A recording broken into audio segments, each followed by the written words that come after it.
Namaste. So we have already covered around 54 pages. Now I'm moving further. I'm on the page 55. Yeah, so let's get started. In the left top corner, you can see here. Now the way I have illustrated them here, these qualities may recall certain genres of comics. So basically, I have already told you the genres means it is kind of something when you are making comics, then you will have some ideas. You will think about what kind of comic that I'm going to make, like adventurous, romantic, you know, love story. If you are making different kinds of comics, that is called as genres. Okay. So the author is saying, now the way I have illustrated them here, these qualities may recall certain genres of comics, particularly those involving a high incidence of hitting, bleeding, collisions, explosions, or people saying, "Oh my God, no," on a regular basis.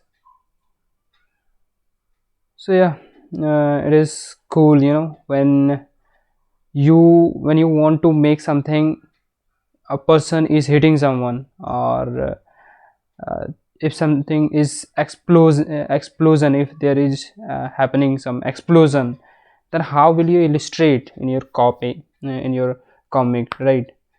So using some concepts you can make, like you can see here, the person is hitting this guy, right? And how will you know this? You meant to say, you can see here, now you didn't see the motion, but still you can see the person is here who is hitting someone's, right? You can recognize that. And this is the art of something illustration. This is the art, right? Kind of art where you can use your art to illustrate something. Even there is no motion, but still you can do like this and you can illustrate something, right? But while the exaggerate poses and expressions or virtuoso drawing techniques of other genres might take on different flavors, the basic effect of such techniques stays constant, attracting and or exciting readers as soon as they pick a comic off the shelf or load it into their browser. This idea of adding a little bit pizzazz to a storyteller's style is a time-honored tradition. Clarity without any presentational flair whatsoever can be a bitter pill for some to swallow. Thing is, while clarity and intensity can go a hand in hand, you can only lean on one side so hard before the others start to suffer. So clarity and intensity. Hmm. Nice illustration you can see here. For example, if we take the basic compositions found in our sample story and apply even a few of these dynamics effects, especially more extreme depth cues, some diagonals, more exaggerate postures, and one or two fourth wall breaks, these panels start to feel a little more lively without sacrificing much clarity in the process. But ramp up those samp elements too much and you get an incomprehensible jumble. Incomprehensible jumble. In such cases, the intensity of the work as a whole can actually go down. After all, if every panel is turned up to full volume at all times, any hope of dramatic constraint is lost. In fact, there is no single level of intensity that's likely to work in every panel. It's in the variation between panels that true dynamic effects are created. Depth contrast, graphic contrast, diagonals, extreme poses, fourth wall breaks, frame variation, surface appeal. So it is interesting, depth contrast when something is in depth, right? So you can see the person who is looking behind, there is a person. And graphic constant, you can see, as you can see here, graphic constant. Okay, let's see what author thinks about it. When making comics for the first time, it's tempting to try to make every moment of a story hit like a thunderstone. Okay, so he's saying when you're making first time comics and you're trying to make every moment of a story hit like a thunderstone, right? But just as a thunder cloud needs time to grow and gather strength before the rain, comic stories need the build on the knowledge and expectations of readers before they can deliver their strongest moments. Definitely. So basically, again and again, every artist will tell you, and also I have perceptions like it will take time. There is no another way. If you will give a lot time, definitely there will be a time will come when you will find in yourself you can make whatever you want to make. You will have knowledge about story, you will have knowledge about comics, you will have knowledge about how to draw characters and perspective drawings and scenes, scenario, right? So after a long time, if you will combine all these things, you will have a like weapon where you can use only by your pencil and color, then you can make whatever you want to make. It is interesting. Hmm, cool, huh? So readers craves dramatic changes, but to highlight change requires an unchanging point of reference. So what he's saying, readers crave dramatic changes, but to highlight change requires an unchanging point of reference. Okay. The fixed the fixed quit background sets the stage for the cacophonous intruder. Hmm.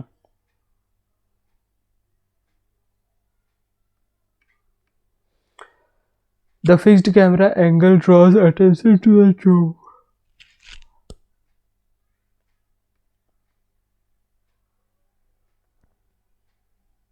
The fixed 3 by 3 panel grid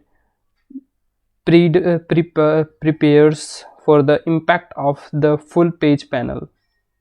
So basically what he's saying, the fixed 3 by 3 panel, 3 by 3 means 1 2 3 and 1 2 3, 3 by 3 panels grid prepares for the impact of the full page panel. Okay, right. And the fixed middle ground shot contributes to the emotional impact of the close up. Yeah, what, let's see what he's saying. Ben thinks he bought it for his style, or anybody for that matter. Mm, but then who? Oh my god, of course. In short, sometimes just telling it straight with clarity as your guide is the best way for stories to gather steam. And then strike like lighting when it counts. Finding the right balance between intensity and clarity is more than just a practical challenge. It echoes a broader philosophical divide in comics culture between the joy of telling stories with a strong personal flair, making old stories them new, taking readers on a thrilling ride, and celebrating virtuosity of techniques, and the belief that the stories most worth telling can be told without any bells and whistles, that the characters and events in a story will be reason enough to keep reading if the presentation is clear and effective.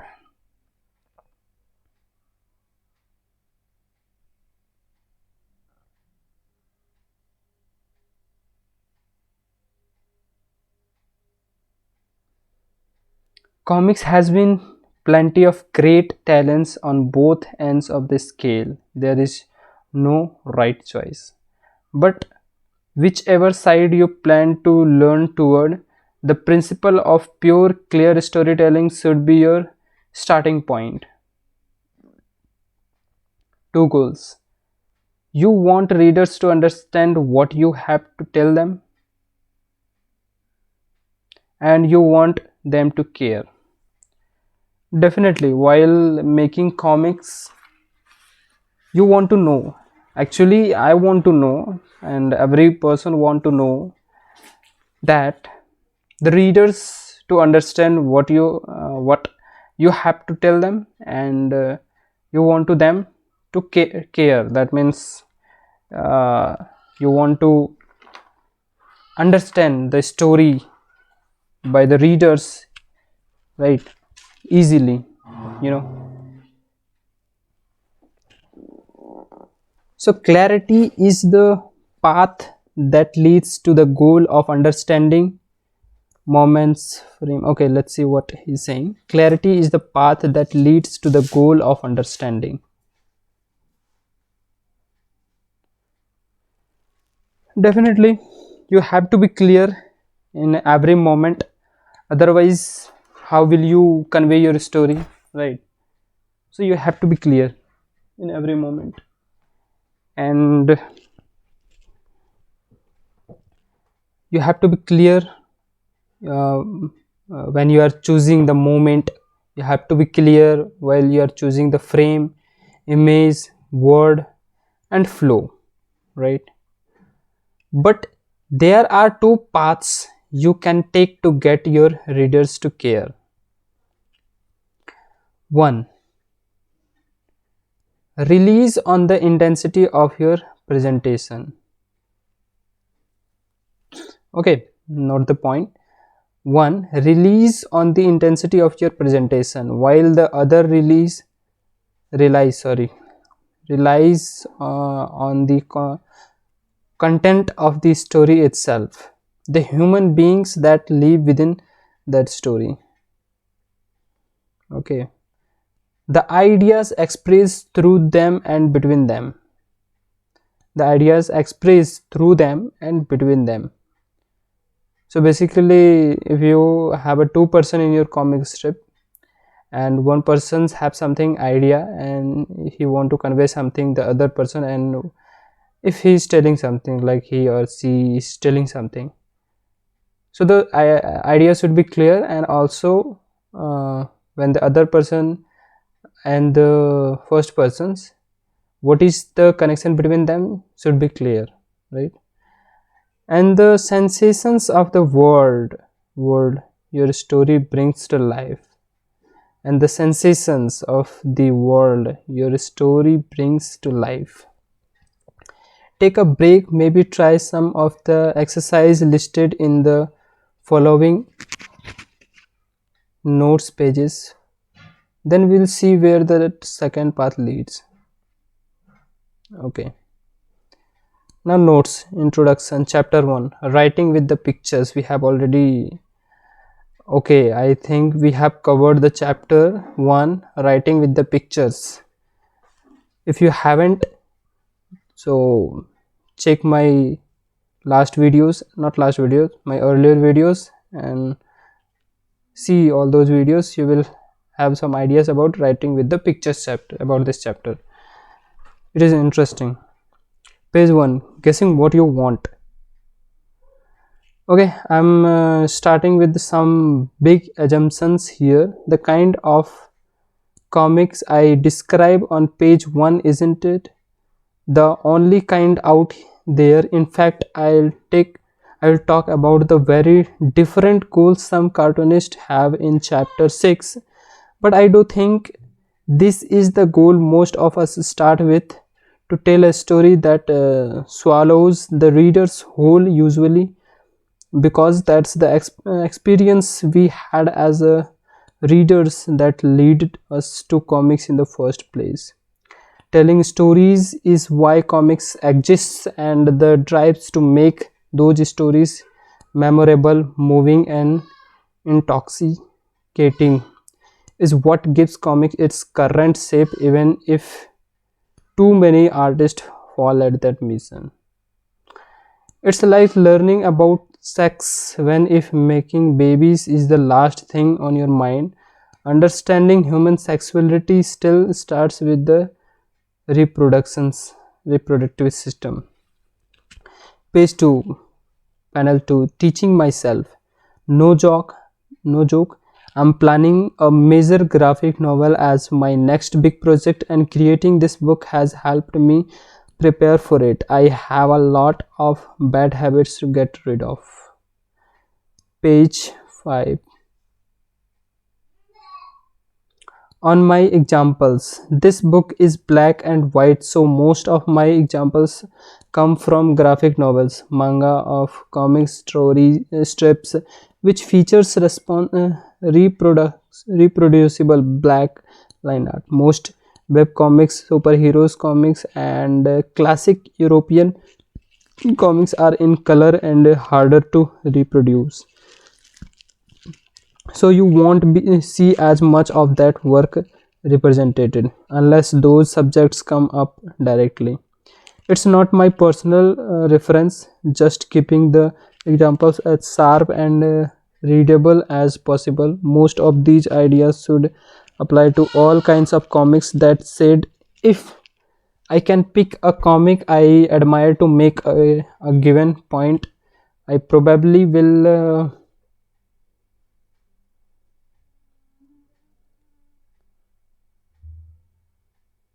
Okay, what else here?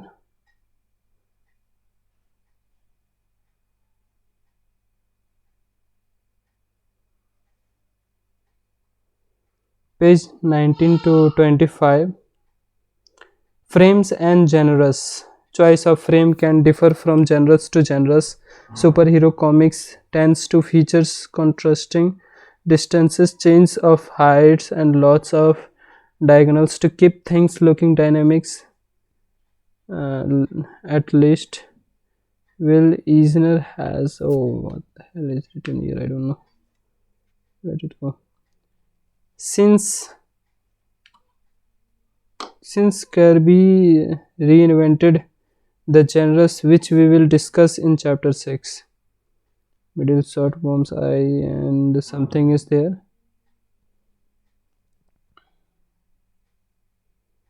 In daily gags strip, on the other hand, an artist might go for months without even ever moving the camera to give the comic a mundane, down to earth feeling, on the assumptions that dramatic staging would undercut the humor. Fixed middle shot, fixed angle, not tell. Page 29, drawing styles and mood. For a whole chapter on how drawing styles can affect mood, see Understanding Comics chapter 5, Living in Line. Flow and panel shape. Flow can be affected by panel shape in various ways. Your readers instinctively know that as their eyes move across a row of panels, they are moving forward in time. So, a row of narrow panels which divide the reading flow into short bursts are useful for fast choppy sequences. while wider panels can be used for moment that should pass more slowly. Categories and limitations. Artists have been drawing wonderful comic stories for well over 100 years without worrying about themes like my five choices of comics. These ideas are meant to supplement and inform these instinct, no, not replace them. So basically, when the author is saying about five choices, right? Five choices you can read in earlier pages. Okay, if you are creating a comic and a particular panel or page design just feels right to you, go for it. Just because you didn't go down one of my nerdy checklist first doesn't make it any less valid. But when you come back to that comic and something no longer feels quite right, or when a friend reads it and doesn't get it, that's when I can promise that your solutions lies in one of those five columns. That is when you may want to reconsider some of the choices you have made and consider the alternatives. Page 38. Art stages. Creating finished art has traditionally included some kind of under drawing with light hard and pencil and or light blue pencil to get details and proportions right, followed by finished ink drawings. In the industry over the years, these separate tasks often be performed by separate artists, becoming known as the penciling and inking. Okay, so basically this is penciling and this is inking. A lot of lone comics artists still split their comic art into these separate stages. It makes sense to have a known permanent way to work out where lines are going to go before ink hits paper. Still, I am reluctant to use the terms because they don't fit well with the other types of finished art like paint or digital media. That said, most cartoonists go through a few stages on their way to finished art, including a rough layout stage when they figure out where everything is going to go on the page, a penciling like stage when they work out the proportions and details of characters and objects in their story, a finished art stage when rendering decisions are made final.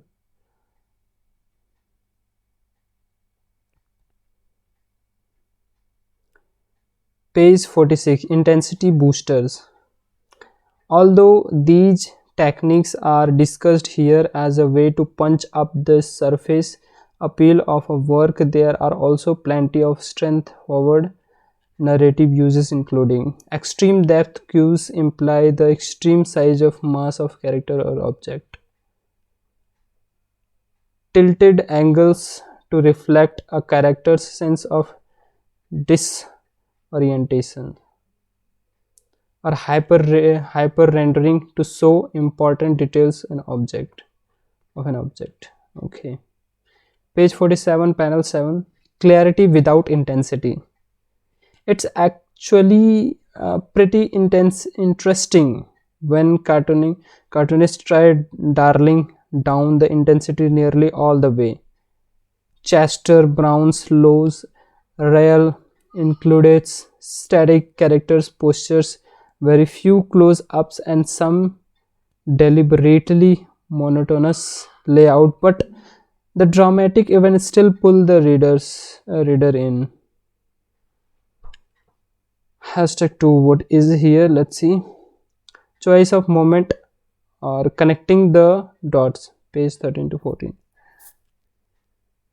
Pick a few of your favorite comics and try to find at least one panel that could have been cut without adversely affecting the clarity of the story. Consider what might have promoted the creators of the comics to include it in the first place. Was it meant to slow down the action or feel space before a page turn? Was it genuinely useless, or was there a subtler purpose in mind? The sixth transition, space 15 to 18. Pick one of these three mini plots and create a rough single page comic about it using only one of the transitions types from pages 16 and 17. The queen died and the king died of grief after her. Boys meets girls, boy loses girls, dogs eats dog, Bob's dogs figures cats. Then try drawing a new page of the same plot using a different kind of transitions and see how it affects the storytelling styles and mood of your comic. Choice of frame, pages 19 to 25. Buy the latest comic by your favorite creators. Don't look inside, but instead get a comic savvy friend to copy just the panel borders from a few pages and write a short descriptions of what's going on each panel. Try to guess how your favorite creators composed each panel and draw a rough versions inside the borders. Then take a look at the printed comic and compare your rough versions to the real thing. Choice of frame, sketch a panel 16 panel, grid up a piece of typing paper with a simple standing figure in the first panel. Okay, here is lots of things. Let's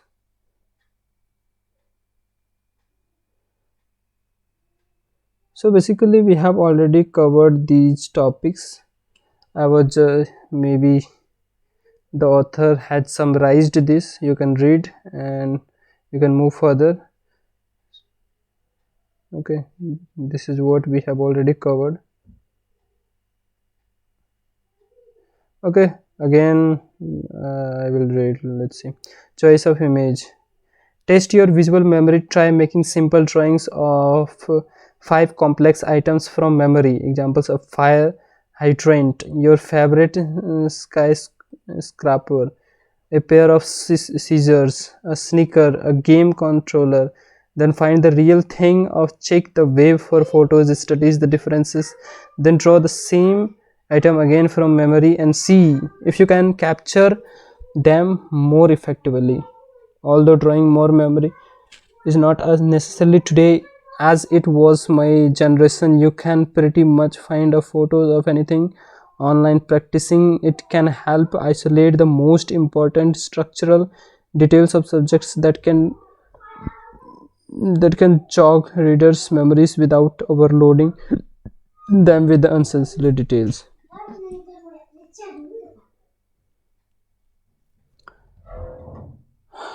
For example, if I asked to quickly sketch a bicycle from memory, a lot of people might sketch something like this. Definitely. But with reference, the same number of lines might better captures the basic shapes of real bicycle will look like this. Choice of image. Can you draw an unoccupied room with enough detail that a friend can tell you at least 10 meaningful things about the kind of a person that lives there just by looking at your drawing?